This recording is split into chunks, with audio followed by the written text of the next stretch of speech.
Call the school board meeting of White Bear Lake Area School, District 624 to order. And would the clerk please read the roll? Newmaster, Present. Wilson, Here. Beloit, absent, Chapman, Here. Ellison, Here. Fahey here, Mullen absent. Okay, with that, if you would join us in saying the Pledge of Allegiance. Pledge allegiance to the flag of the United States of America and to the republic for which it stands, one nation, under God, indivisible, with liberty and justice for all. Okay, and then we have an agenda before us. Do I have a motion for approving the agenda tonight? So moved. Okay. Second. And second, okay. All those in favor say aye. Aye. Those opposed, same sign. Okay, we've got an agenda going. Then we have the consent agenda, and you've had a chance to look that over. Could I have a motion for that? So moved. Okay, Ms. Fahey and... Second. Okay. And this will be a voice vote, roll call vote. So would the clerk read the roll? Newmaster, Aye. Wilson, Aye. Chapman, Aye. Ellison, Aye. Fahey, aye. Okay, great.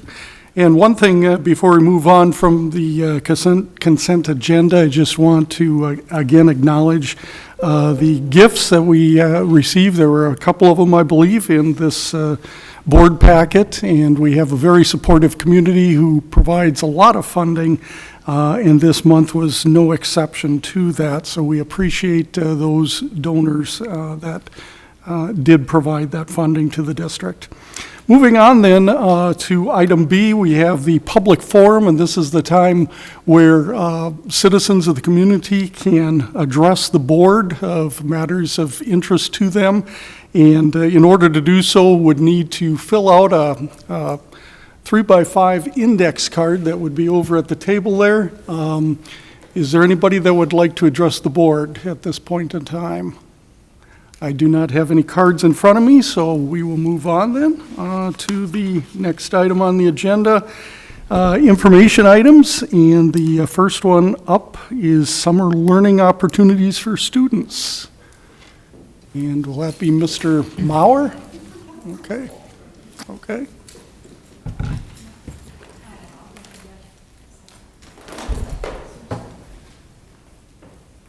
Good evening, Vice Chair Mullen, members of the board, Dr. Kazmicek. We are excited to share, Vice Chapman, Mr. Chapman, sorry about that. Happens all the time. To share summer learning opportunities for students. As you know, community services, we have no end of the school year. We go year round, and we're very proud and excited to share all the opportunities we've had for students for summer learning this summer. I have three of our team members here tonight. I have Kate Anderson, our coordinator of early childhood, Matt Rebo with youth programs and summer camps, and Christina Thayer Anderson with our out-of-school time programs and youth programs, as well as targeted services. So I'm going to hand the mic off to them and let them share all the fun stuff we've been doing with our students this summer. Perfect.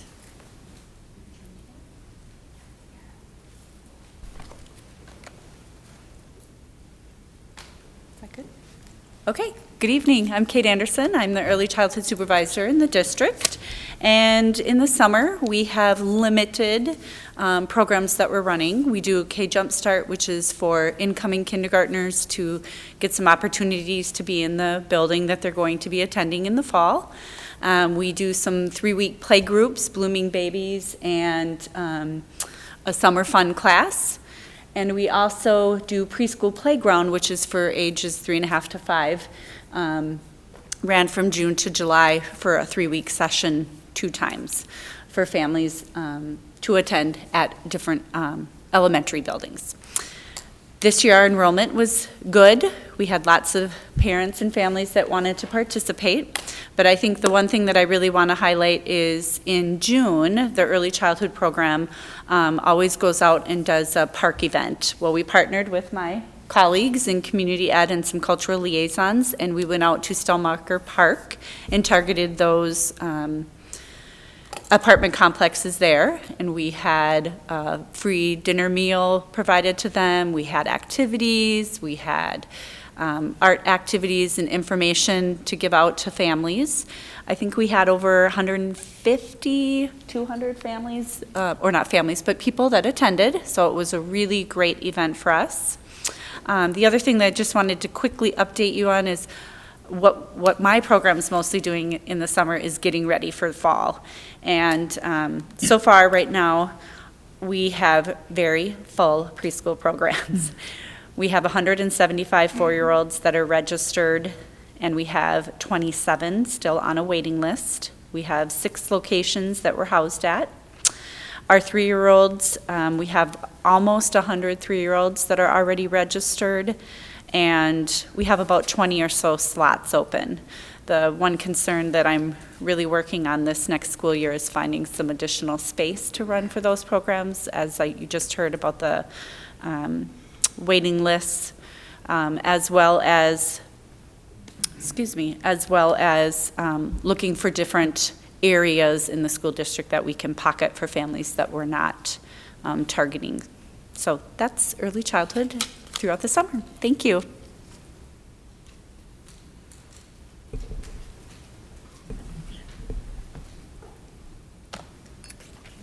Dr. K, School Board, thank you for having me. It's my first time up here, so I appreciate the opportunity. My name is Matt Rebo, and I do all the rec sports. All the rec t-shirts you guys see running around are pretty much all my programs, and then I oversee the middle school athletics too. So just diving right in here. So this summer, all the rec sports, we served 1,570 participants, and that's with sports camps, softball, baseball, t-ball, and our tennis program. Our sports camps, we had 715 participants. We ran 6 basketball camps, 8 volleyball camps, 2 track camps, 2 wrestling camps, a cheerleading camp, and Little Cubs flag football camp. You can see in that bottom left picture there, we had 9 Gopher football players come out during the day and talk to our campers about being a student athlete, hard work, sportsmanship. They asked questions on, hey, what's your favorite subject in school? Where's your favorite stadium to play? So that was an awesome highlight this summer. For our baseball and softball leagues, we had 329 participants registered, and I ran a total of 5 different leagues, 2 baseball leagues, 3 softball leagues. We had very strong numbers in baseball and softball, which is, it's weird because it's sort of those are both dying sports a little bit.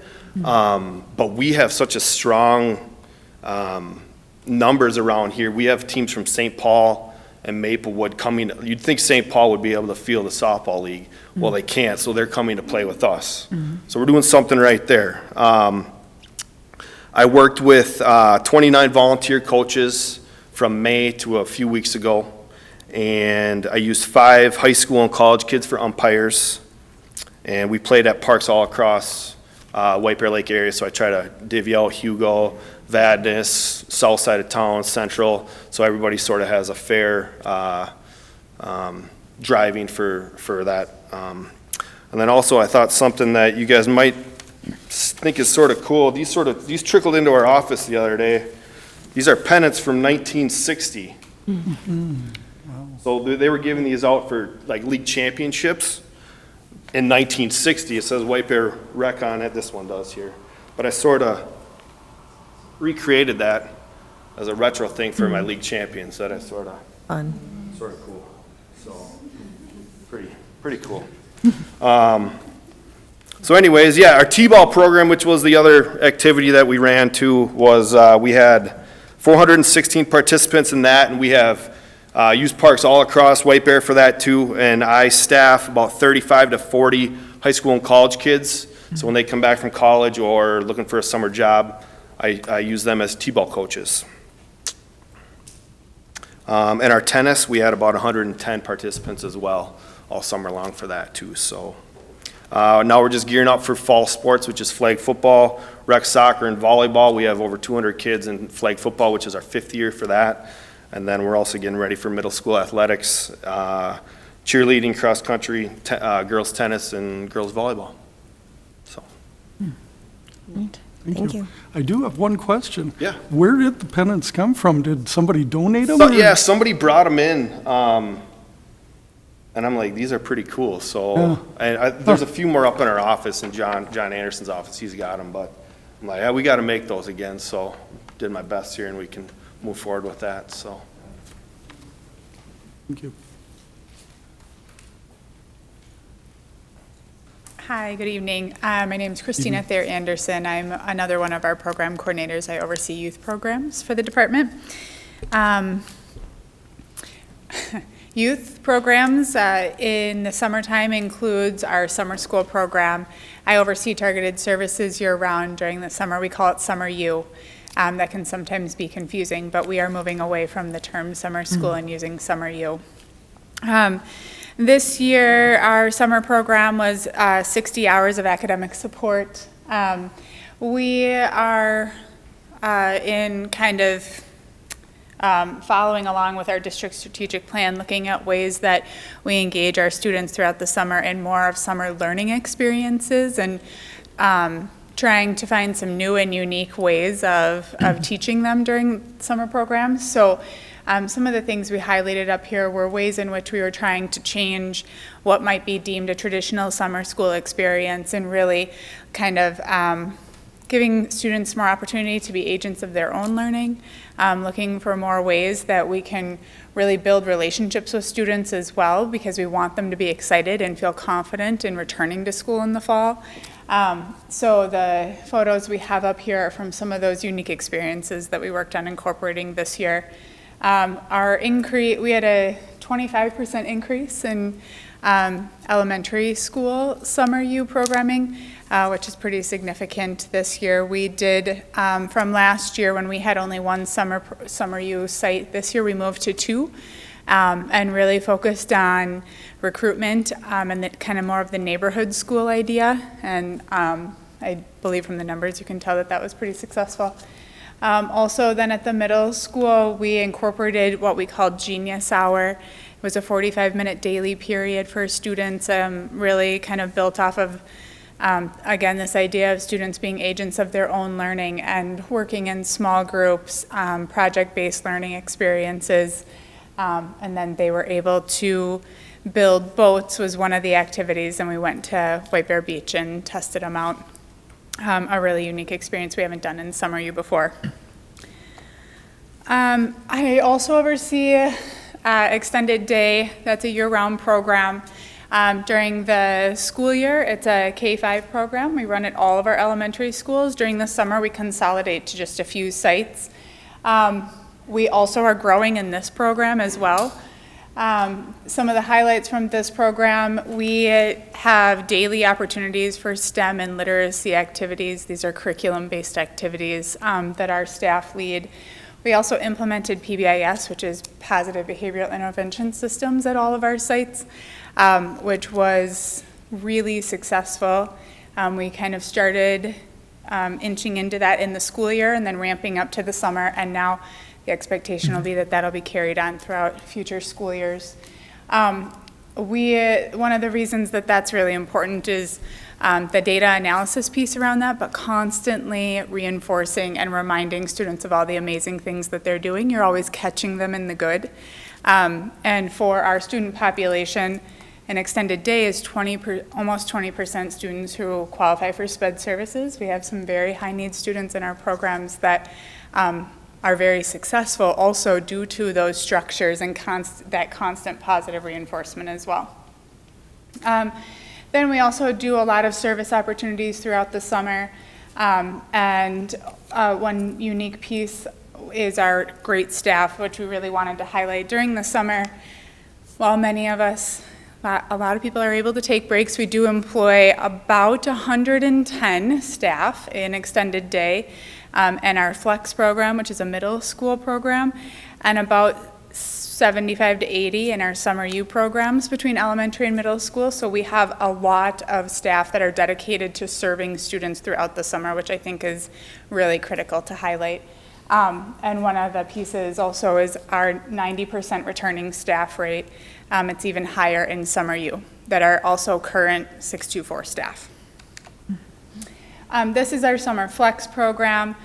One noteworthy piece about Summer Flex is this is a program for 5th through 8th graders, really targeting students that, and providing some developmentally appropriate opportunities for them to kind of design their own summer experience. So looking at ways for them to manage a budget, they plan all the field trips, for example. They run a cafe that you can go and get coffee and pastries, and they have it open to students and families and district center staff, and then they donate those funds at the end of the summer. So they participate in a variety of committees to kind of design their own summer. Then during the school year, the Flex program is actually a free after-school program we run at our middle schools. We will have about 100 to 115 students in that program on a daily basis year-round, and during the summer even more. And again, a very high special ed student population in this particular program as well. Lastly, I do oversee youth enrichment and youth development. Tracy Cook is our specialist that oversees these two particular program areas, and she wasn't able to be here tonight. But we continue to see an increase in these experiences as well. And two particular things we really wanted to highlight was our SOAR program. This was actually a credit earning program for students, a bridge program for students entering 9th grade. It was all designed around leadership development, acquiring skills that would ensure students could be successful as they entered North Campus. And that was really well attended. The staff that ran it are looking to expand that for next year as well. And then Tracy takes a group of students to the Boundary Waters. This is a partnership with Avid also, and we took 7 students this year. They go for a week, and they do a canoeing and backpacking experience through the Boundary Waters. So we are continuing to grow, trying to find new and unique opportunities to serve our students in a variety of ways. And I also oversee our Bare Fundamentals program, which is a 4-year-old pre-K program. So to just link on to what Kate had mentioned, we currently have 99 4-year-olds registered for school year 1920. And that would then be in addition to all of Kate's 4-year-old spaces as well. So between our two programs, we're continuing to bring 4-year-olds in. And then we are already over our numbers of where we ended last school year for extended day and our Flex program for the fall. So we just anticipate that will continue to grow and finding ways to support students' growth academically, behaviorally, social, and emotionally. Any questions? What Sorry. were the sites for the Flex and the Summer U programs? There were 3, I think, for Flex I saw, and Yes. Summer U I didn't catch. Yes, so this year, one of the other things we tried with Summer U and Extended Day is pairing an elementary school. So Lake Ayres Elementary actually hosted Summer U and Extended Day. We filled every classroom in that building. We filled every nook and cranny in that building. And we saw a huge growth in our Southside students registering for Summer U. And again, I believe it's because we brought it back to the Southside, whereas last year they were at Otter Lake. Our other 2 elementary schools that we ran programming were Onika Elementary and Lincoln. First year we've used Lincoln for a summer extended day program in a very long time. Those were very, very large programs. And then Summer U for middle school as well as Flex are both here at Central. And we do that really purposefully. Summer U at the middle level is also grades 5 through 8, and Flex is grades 5 through 8. So obviously we bring in those incoming 5th graders, but that also works really well to have them in the same building. Are there any questions, other questions or comments from the board for any of the folks tonight here? Okay, Thank you for your time. thank you. Thank you, everyone. And then, we still have more to go. Okay, Cool. All right. Ms. Ball, welcome. Hello, Vice Chair Chapman, Dr. Kazmierczak, members of the board. It's my privilege, my name is Sarah Paul, Assistant Superintendent for Teaching and Learning. It is my privilege to provide an introduction for tonight's presentation about our White Bear Lake Area Schools Career Pathways program. All right, our mission statement identifies us as the community at the forefront of educational excellence. And as the community at the forefront of educational excellence, we partner with and we serve the community by aligning educational opportunities with workforce needs. This spring, Minnesota Public Radio highlighted White Bear Lake area schools in a story that talked about opportunities that were being provided to students for deeper learning. The story was titled, How to Make High School More Interesting, Here's an Idea. And the concept highlighted the work that we're doing in our school district. And so that theme of deep learning is woven throughout this presentation. We believe that deep learning experiences help students make informed decisions about their college and career choices in the future. We currently have 5 established pathways in our district: construction, information technology, manufacturing, healthcare, and automotive. As we've discussed many times, job opportunities for students to thrive are available right out of high school with a 2-year degree and a 4-year degree in each of these pathways. We are designing programming to ensure high school students are aware of these opportunities, and we're preparing them for skills and abilities to succeed after graduation. Sharing some highlights from the 2018-19 school year is important context before talking about the summer learning opportunities that we're going to focus on tonight. We've made changes to existing construction, manufacturing, automotive classes in response to student feedback and industry partner feedback. And we continuously improve and strengthen alignment to workforce needs and partnering with post-secondary partners. We'll have an extended presentation on that this fall. But one of the things that you'll also hear about tonight in terms of summer opportunities is that we added our Certified Nursing Assistant program. And I want to make sure to acknowledge you as a board for partnering with us and stretching us and supporting us, because 2 years ago we talked about starting a healthcare pathway, and we were really looking at a little bit farther into the future for launching that program. You encouraged us to start that program earlier. And this year we had 60 students complete their first year of the CNA program. And each time I went into that program, I thought of you, and I really want to share appreciation for the way that you really engage in dialogue with us so that we can make the best decisions possible for our students. In addition, 2 years ago, Dr. Kazmierczak made an important decision to prioritize in our budget to have a career navigator position. And the key leader of our career pathway program is career navigator Jenny Moore. Through her leadership, partnerships have increased, student opportunities for deep learning have increased, and she is such an asset to our district because she believes that working together, we shape the future. So it's my pleasure to invite Jenny Moore to share and celebrate all the learning that took place this summer through our career pathway program.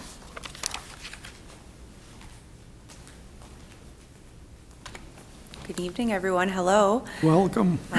As Sarah said, I'm Jenny Moore. I'm a career navigator for the Career Pathways program, and I'm excited to share what we did this summer.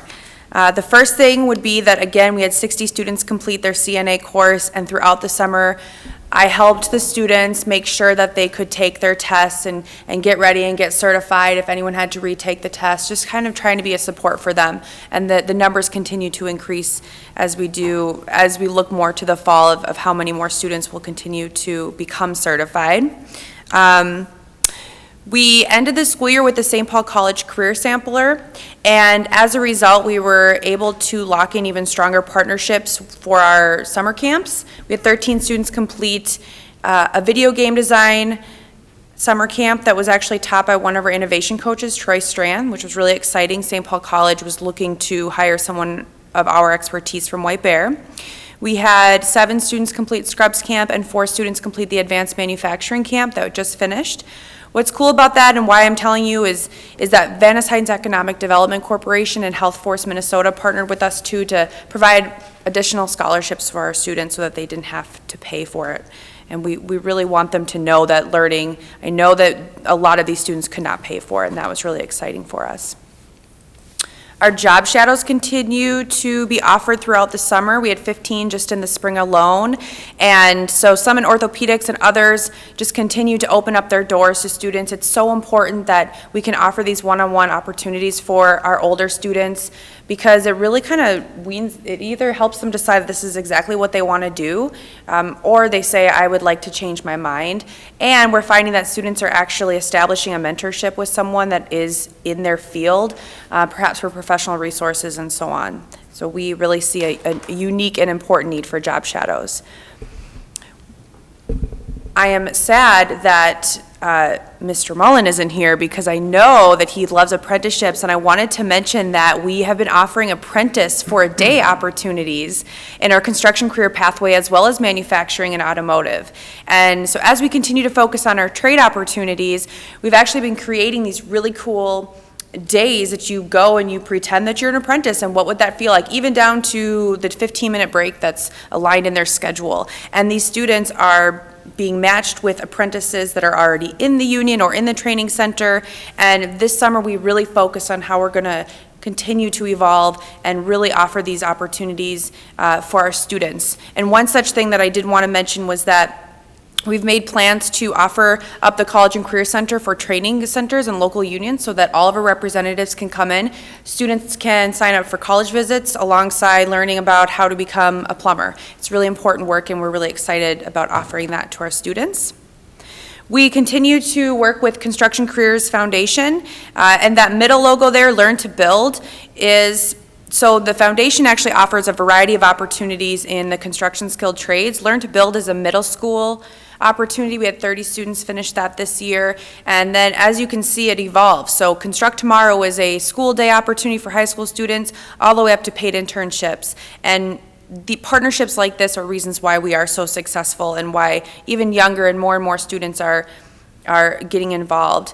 Even after this, we had a student, a young female, who went home and said, I want to change all my classes for freshman year because I want to make sure I'm in these construction classes. And the mom called me and said, can you tell me can we sit down for like a phone chat and you can explain this to me? And more families are getting interested. It's really exciting. Our Gen Z Connections program is my favorite program because we have so many partners that are involved. For those of you who don't know, the Gen Z Connections program is a paid experiential learning opportunity for students to rotate through different manufacturing employers. And this year, we actually added another pod of students for automotive. And we worked with Minnesota Department of Labor and Industry to ensure that these programs are actually youth skilled training programs, which ensures that our employers are fit to offer these safe experiences for our students, that they feel supported. And we were the first automotive youth skills training program in the state of Minnesota. We're really excited about that. Not going too deep into the numbers, but some really great success stories that came out of this that just ended a couple weeks ago. We had a student who was just graduated this year. She was an undeclared major going out of state tuition, had no plans on what she wanted to do. After completing the Gen Z Connections program, she has since changed her trajectory, and she was actually offered a full-time salary paid position at Renstrom Dental Studio as an ortho technician. So we're super excited. We had a student who was going to welding for St. Paul College, has been offered an apprenticeship through Schwing America. Fairway Collision Center has offered 2 full-time positions to our students.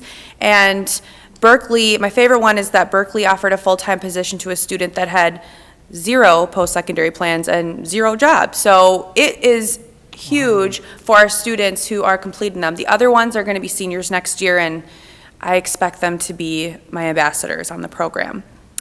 I won't go into too much detail of these either, but we had 88 paid internships this summer. Last year it was 69. So we continue to offer these amazing paid internship opportunities. We have small businesses jumping on, nonprofit organizations jumping on, non-union companies. We have all sorts of like state representatives. It's unbelievable. We're super excited. And 88 is really exciting. So I met with all these students at some point this summer. Finally, it's worth mentioning that these companies and organizations are really understanding what the purpose of White Bear Lake Career Pathways is, And so more and more companies, more and more people are jumping on, whether that be donations to sponsor an event or just donate money for a field trip, scholarships, the list goes on. We are forever grateful, and we can't do it without all of these. So we are really working together to shape the future. I wanted to mention as well that I've mentioned our middle school students and our high school students, but a third population that we really try to focus on for White Bear Lake Career Pathways is our teachers. We know that if a student has a quality relationship and a strong relationship with our teachers, then a student is more invested in their education. And additionally, if teachers see the importance of White Bear Lake Career Pathways and how we can help them, it works all great. So we were able to partner with White Bear Area Chamber of Commerce's Business Education Network.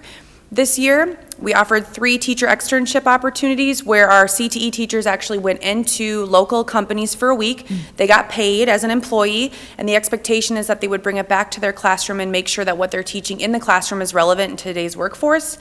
It's really exciting, and it's so exciting that the Minnesota State Chamber of Commerce is recognizing Sherry Wilson and the White Bear Chamber for the work that they're doing in their business education network.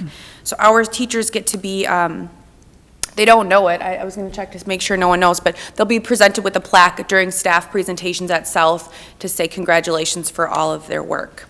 We got a new brochure. We got a new website this summer. If you want a hard copy of the brochure, I'm more than happy to give it to you.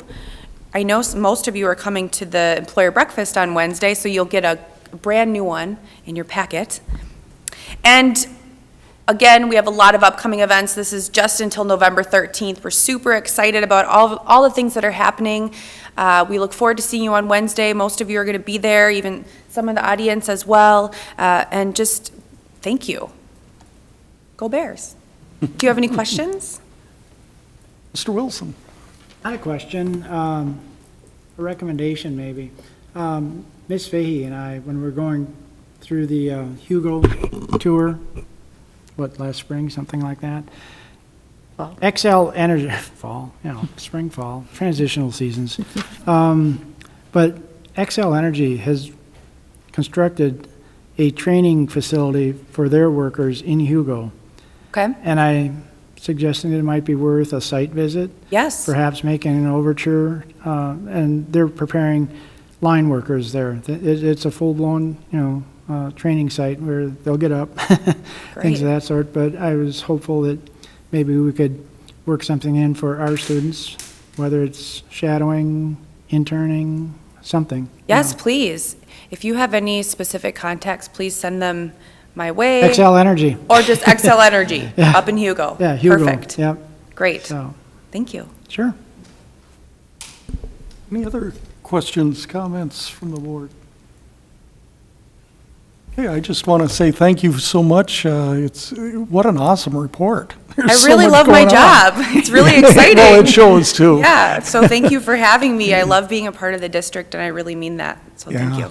Yeah, it's a great, the Pathways program fills such a need out there for kids that just, where college isn't in the cards for them, where they don't want to go to school for another 4 years or whatever, but still get a trade or an occupation that they can make a decent living at, so.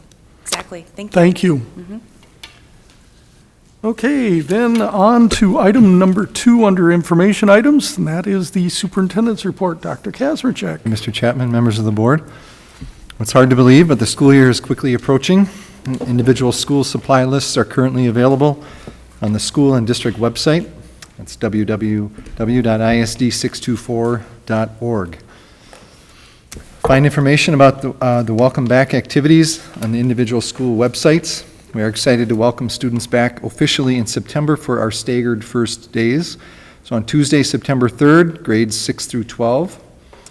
On Wednesday, September 4th, grades 1 through 5. Thursday, September 5th for kindergarten students.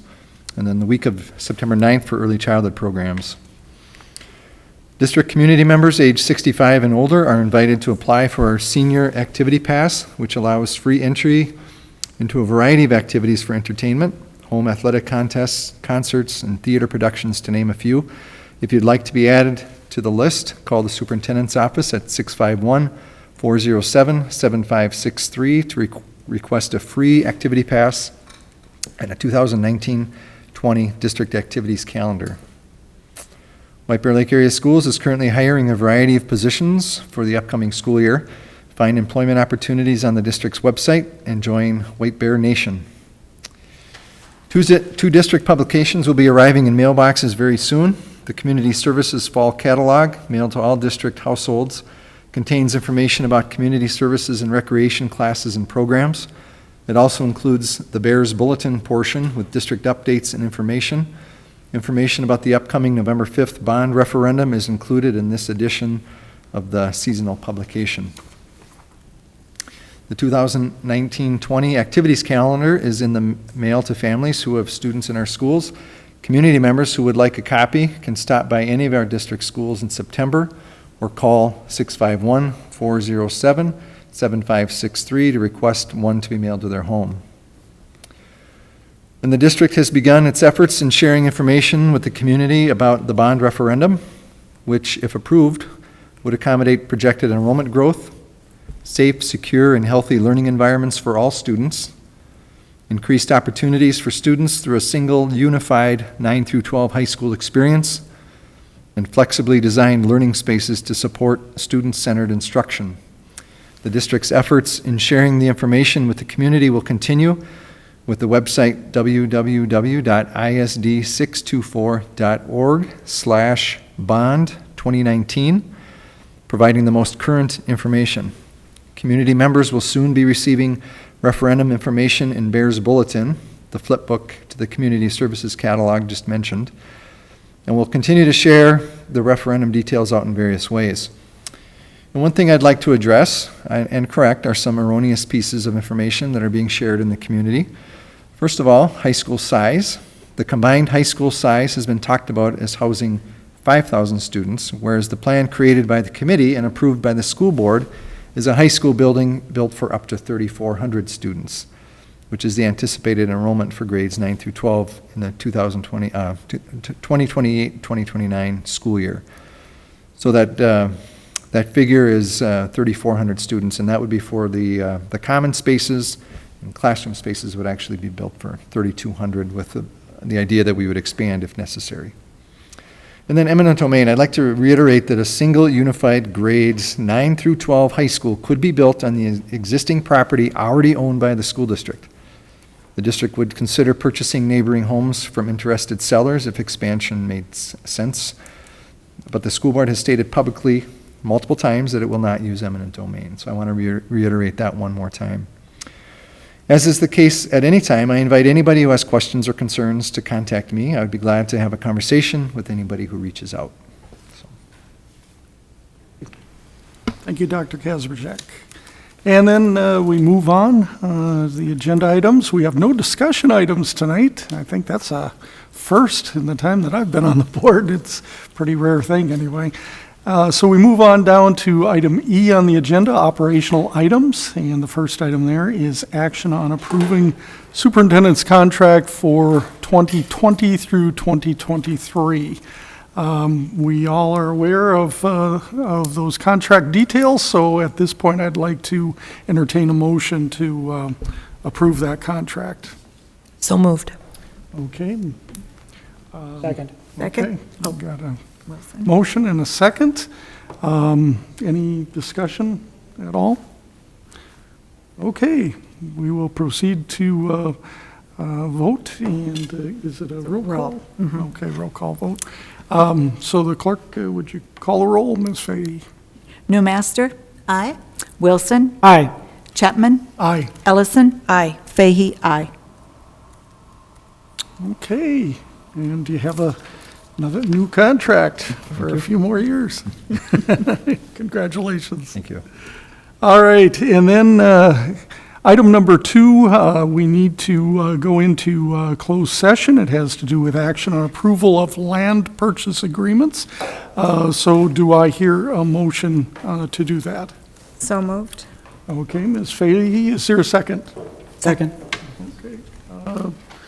Okay, Mr. Wilson, second. So we will move into closed session at this point in time. Well, I guess we do need to take a vote, right? No, Yeah. you just do, Voice vote. Yeah, okay. All. So all those in favor say aye. Aye. Aye. Those opposed? Okay, we're into closed session now. Okay, I gotta mark the time, 7:40.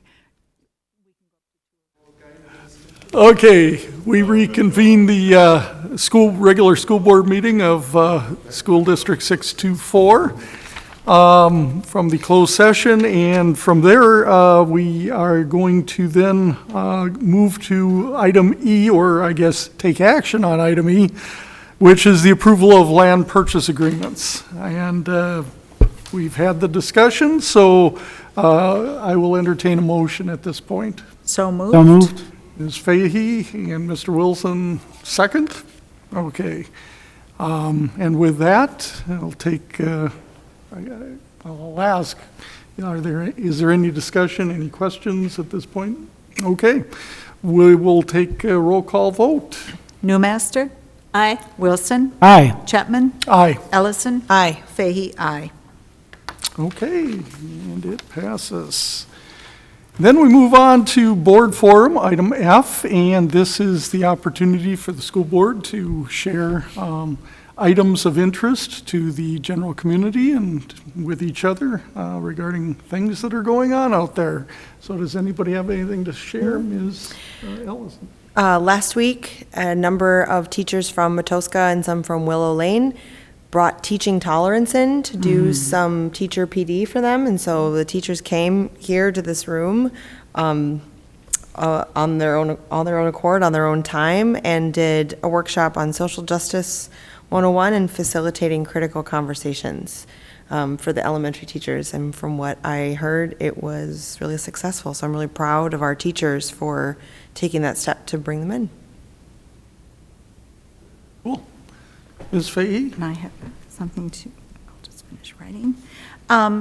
I was able to attend today a session with the kind of an annual check-in for our strategic plan, and each site reported on where they are with the strategic plan, reported on two things: their celebrations, accomplishments for the previous school year, and then one goal for for next school year.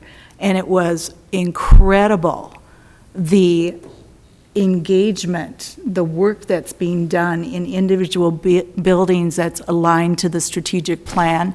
And it was interesting to see, too, a lot of the buildings in the individual plans, the thread of social emotional learning. And it was really an incredible experience to sit through all those presentations and listen and be able to ask questions. And if other board members are interested, I've got the sheets from each of the building site with the summary on it. Thank you. And that was today? Yep. Mm-hmm. And Mr. Wilson, I think, did you have your hand up? I did not. Oh, I'm mistaken. Okay. Anything else? All right. Well, I guess that takes care of board forum, and we will move into item G, which is another closed session, negotiation study session. And with that, I will entertain a motion to move into closed session. Mr. Acting Chair, I move that we adjourn from our open board session and reconvene in a closed session. Okay, do I have a second? Second. Okay, Ms. Ellison. And with that, all in favor, say aye. Aye. Opposed, same sign. Okay, we are in closed session again.